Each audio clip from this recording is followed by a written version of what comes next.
This is Greg Troutwine with Maritime Reporter TV, and we're very pleased to be joined today by Stuart Ostrow, the president of ShipMoney. Stuart, first and foremost, good to see you again. Good to see you. Thank you for having me here. Okay. Well, Stuart, as we were just discussing, before the COVID-19 pandemic hit, you were the last business dinner that I had when I was in Fort Lauderdale, which seems like 3 years ago in February. And I remember hearing the story then, but how exactly did you create ShipMoney and get into a career in the maritime business? I would like to say I'm the accidental salesman. By professional training, I'm actually a CPA, a Big Six CPA, and was always one of those frustrated accountants. And many, many years ago, I read a business plan that talked about prepaid. And I would like to say it was an interesting idea, but a really poorly written plan. And it talked about this evolution of this third leg of the card schemes. And I began to do research, and I realized that Visa and MasterCard were evolving their networks into this concept called prepaid. There was credit, which has been around for the better part of 50 years. There is debit, which has been around for, say, 20 years, and there was this emerging third leg to the scheme called prepaid.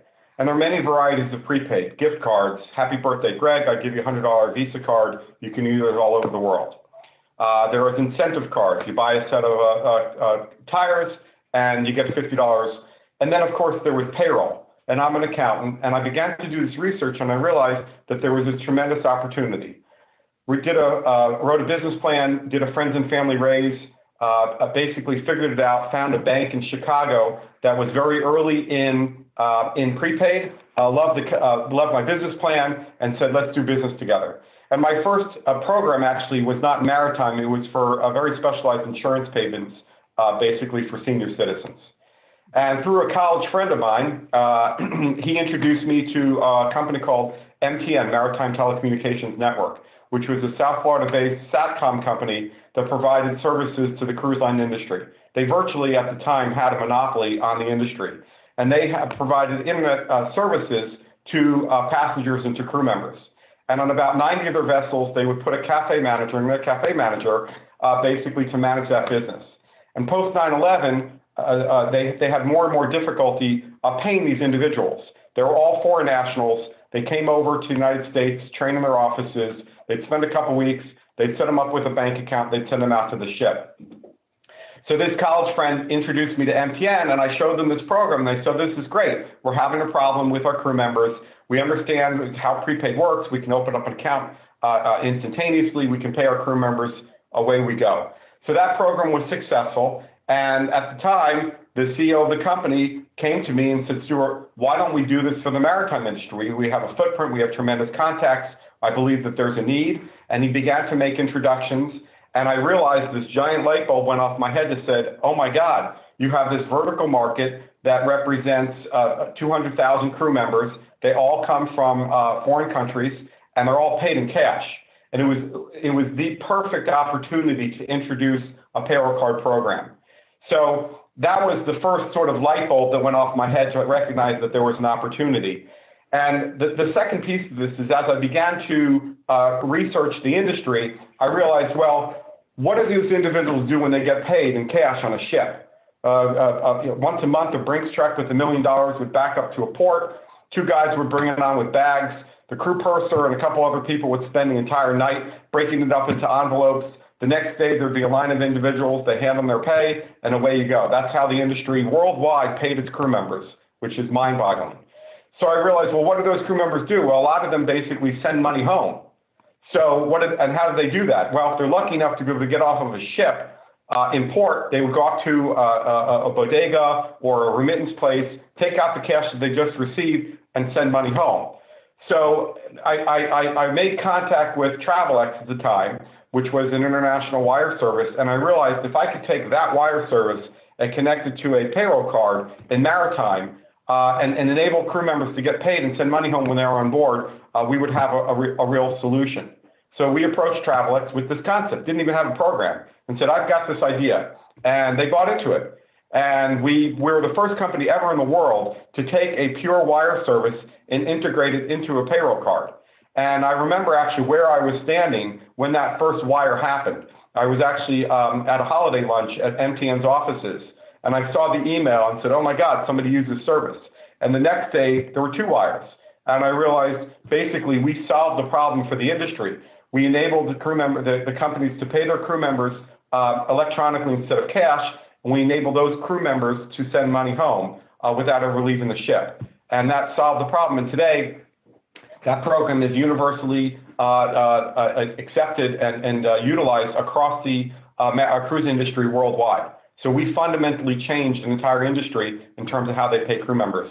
But it was strictly accidental. There was no grand plan to go, this is the market that I'm targeting. It's actually hard to believe. I know the maritime industry is traditionally conservative, but it's hard to believe that crew members are still paid in cash. But looking specifically at the services that you offer to vessel owner operators and to crew members, can you just kind of click down some of the specific advantages or benefits to using your system? Sure. I actually wanted to address the comment regarding cash in the industry.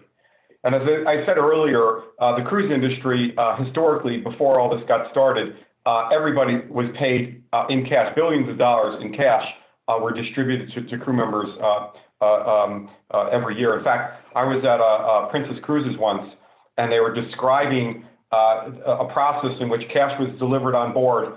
And for MLC purposes, you actually had to pay the crew member in full. But if the crew member owed money back to the cruise line, they'd have to stand in the second line to pay the crew member back, to pay the line back. And then the crew member get off the ship, so they asked them to hold cash. And they said they had $40 or $50 million in cash circulating on their ships at any one point in time, being distributed and coming back on board. And basically they said, we know that it's insane, and it's incredibly inefficient, and this is the solution. We will get to it because we have so many other issues. The commercial industry is a little bit different. They pay crew members a combination of both cash and a wire sent home. A crew member is on a $2,500 a month contract, and the company says, hey, you can get paid all of your money on board, or you can maybe restrict it to $500 on board that you can take as a cash advance. We'll wire the $2,000 home. We did a presentation once a couple of years back in Manila at Crew Connect, and I did a back of the envelope calculation. If you look at the BIM code estimate in terms of number of ships out there, call it 60,000 commercial vessels, and you take an estimate in terms of how much cash typically is on board at any one point in time, and then you make an estimate in terms of how often that cash is actually recycled, there was somewhere along in the order of $4 to $6 billion in cash being distributed in the commercial industry worldwide at any one point in time. And if you factor in a cost associated with that, 3% to deliver it, it's an enormous number. And not only is there the cost to deliver the cash, but there's also the capital cost of maintaining that on board. And for a lot of companies, depending on the trading routes of those ships, they would have to put cash on board for months at a time because they couldn't deliver cash to a US dollars to a port in Africa, or it was expensive in a particular port in Europe. So it is, you brought the comment back about the conservative nature of the industry. It is an old industry, and it takes a long time to change. One of the things that we see is the positive effects of the pandemic is companies really, people are stuck at home, and it's becoming that much more difficult to manage their businesses, whatever aspect of managing their businesses are, is chartering, crewing, and paying their crew members. So, and arranging for the delivery of cash on board. And I asked the rhetorical question to companies: you deliver cash to a vessel, what do they do with it? If the crew members can't get on board, it serves no purpose. So we think that this pandemic has finally shaken the industry to look at basically why do we need cash on board. With regard to services, basically companies pay crew members one of two ways. They send cash on board and they send a wire home. Well, if you have 1,000 crew members or 2,000 crew members or 5,000 crew members, you're potentially doing 2 or 3 or 4 or 5,000 wires a month, which are not easy. They're expensive and they're incredibly inefficient. So ShipMoney solves both sides of the equation regarding paying crew members. It's a much more cost-effective way in terms of providing advances as opposed to cash. And it's a much more cost-effective way in terms of paying crew members, because with the push of a button, crew members get paid in real time instantaneously. One of the downfalls of wires is they take time. So you could make an argument under MLC or under ITF requirements that crew members are actually not paid on payday because of the delay in terms of getting those wires sent. And there's another aspect to it, I call it sort of the hidden aspect, is if a crew member has an account that's denominated in a foreign currency and their contract is in US dollars, the company basically will honor that and say, okay, here's your $2,000, I wired you $2,000. But the receiving bank receives the $2,000, does the conversion, and puts the money in a foreign currency into that bank account. That is an opaque transaction. The crew member does not see the exchange rates, and they don't get 100% of their pay. So companies realize to say, not only can we fulfill the contractual obligation in terms of paying them on payday, but they get 100% of their wages. And once those crew members receive their wages, they have much greater control in terms of what to do with them.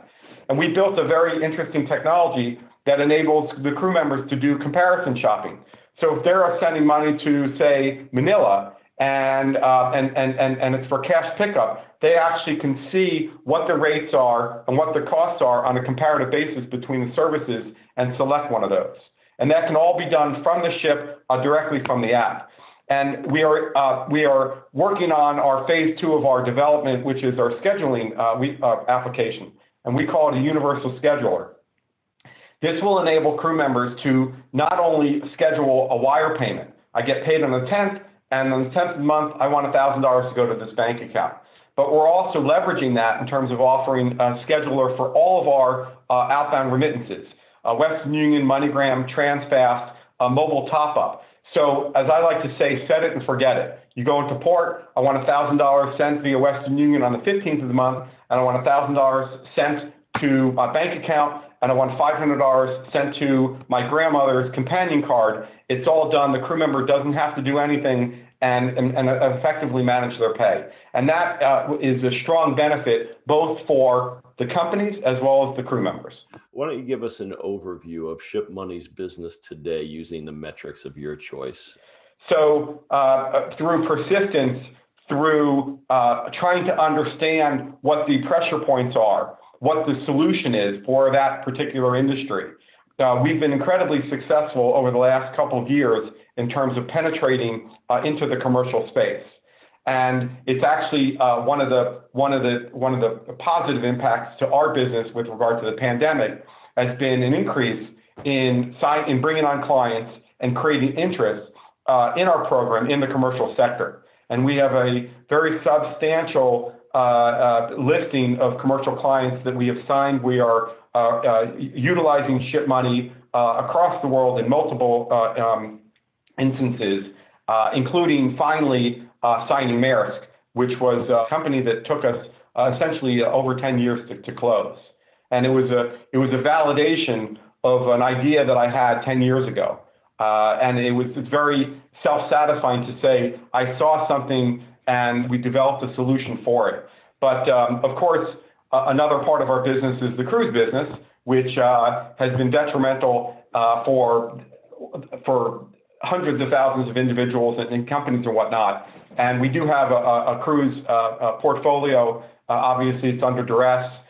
We believe in it. I fully believe that the cruise industry will come back. It's a viable industry. The travelers are incredibly loyal, and there is pent-up demand. We all want to go on vacation somewhere. And one of the things about the cruise industry, it's a very cost-effective way to travel.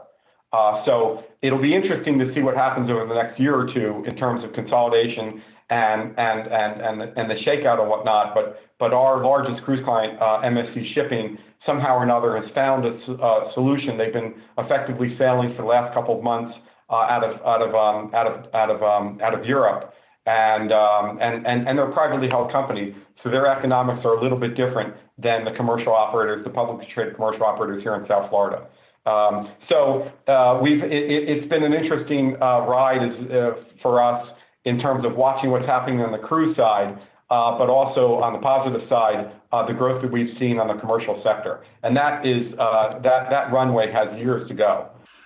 When you look out your window today with that wonderful ShipMoney logo on it, where do you see where do you see opportunity? Actually, when I look out that window, I see a palm tree, frankly. Which, if you live here in South Florida, palm tree, when I see palm trees, I always think that they're smiling because they're really happy trees. And maybe that is the example in terms of the industry.